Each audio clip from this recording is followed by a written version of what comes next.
The Mekong Delta is a key economic region of Vietnam. This area has been favored by nature thanks to fertile silt filled by 220 to 250 kilometers length of Dien and Ho River, the two rivers from the giant Mekong. With large water surface and the water flow rate of 6,000 cubic meters per hour in dry season and 120,000 cubic meters per hour in rainy one, allow further increase in Pangasius farming area to 6,000 hectares without detriment impact the environment. The clean and water running through the rich rice-growing delta, devoid of large industrial parks, are ideal for aquaculture development. Mekong Delta, therefore, has seen the aquaculture take deep root for a long time and flourish in the past 15 years, making great contributions to the development of Vietnam's fisheries sector.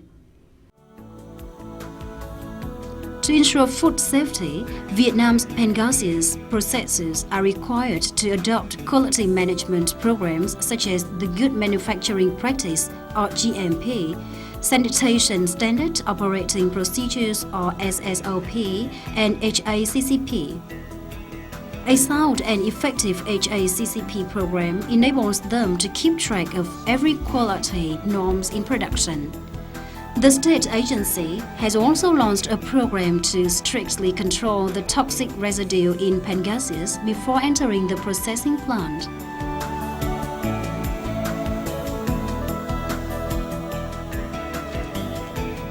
Currently, all the concentrated farming areas are monitored for toxic residues in accordance with the regulations promulgated by MOT.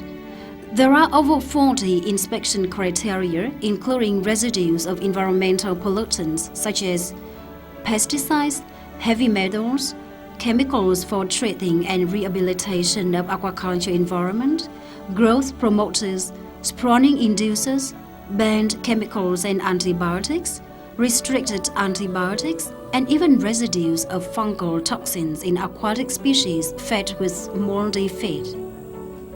When the inspection results exceeded the maximum residue levels, the authority will decide to suspend the farming household's harvest. At the same time, the authority will investigate the motive, prosecute the violation, and take samples for intensified inspection.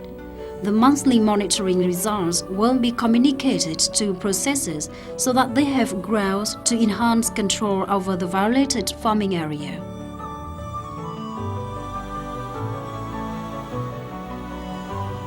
Pangasius farming in Vietnam has increasingly developed thanks to the application of advanced technologies in response to the stringent requirements of the world's market. Fish is mainly raised in the planned and controlled areas.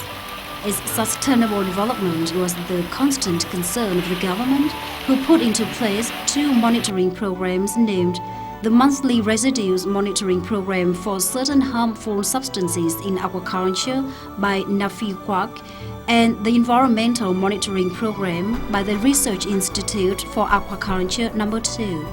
It is believed that fish farming process is the first important stage in the production chain from pond to table. Therefore, both farmers and processors pay much attention to this first stage.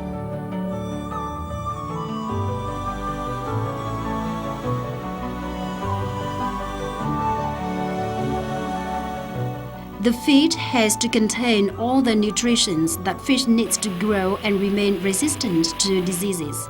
It is a well-proportioned mixture of nutrients, permitted disease prevention drugs which do not embody genetically modified organisms, and aquaculture environment treating chemicals in the banned list of the industry, and allowable substances in compliance with the quality management programs adopted for the farms or GAP, Global GAP. Many farmers are using feed supplied by well-known factories such as Viet or Pro Concord, France, Cargill, the US, CP Group, Thailand.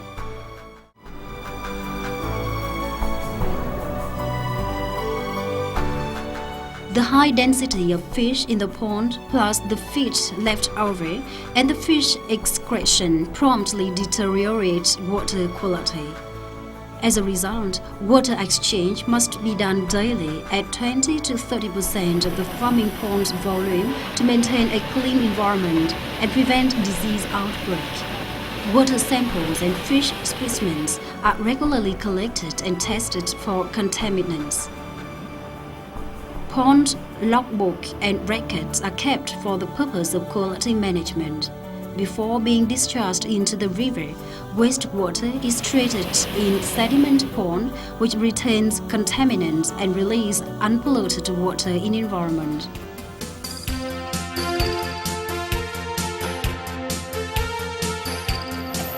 When farmers harvest and deliver pangasius to processors, they need to provide the declaration of origin, which includes name of farmers, pond address, date of harvest, and weight of fish, so that the processors can keep track of the product's origin.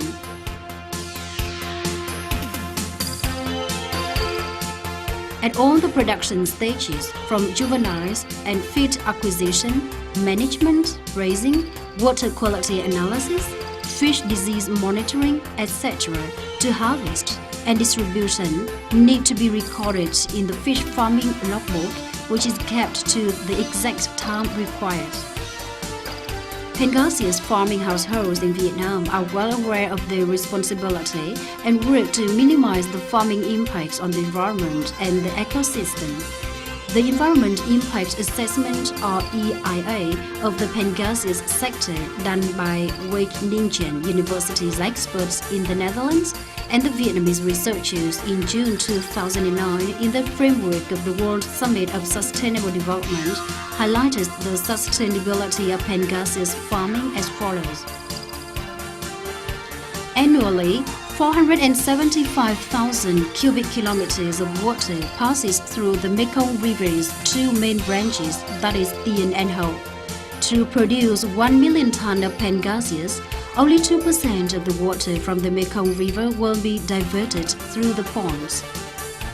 Close to 6,000 hectares of Pangasius culture area occupies less than 0.2% of the total area of the Mekong Delta and less than 0.5% of the flooding area here. The feed fish equivalence is low, and most of the fish caught for fish feed is not attractive for direct human consumption. The contribution from pond affluents to total nutrient content of the river was low. The impact is difficult to distinguish from other sectors and can hardly cause perturbation of ecosystems. Farmers are recommended not to discharge sludge directly into the river, but let it settle in the sedimentation pond. Sludge and sediment can be deposited on land to fertilize fruit trees and other crops.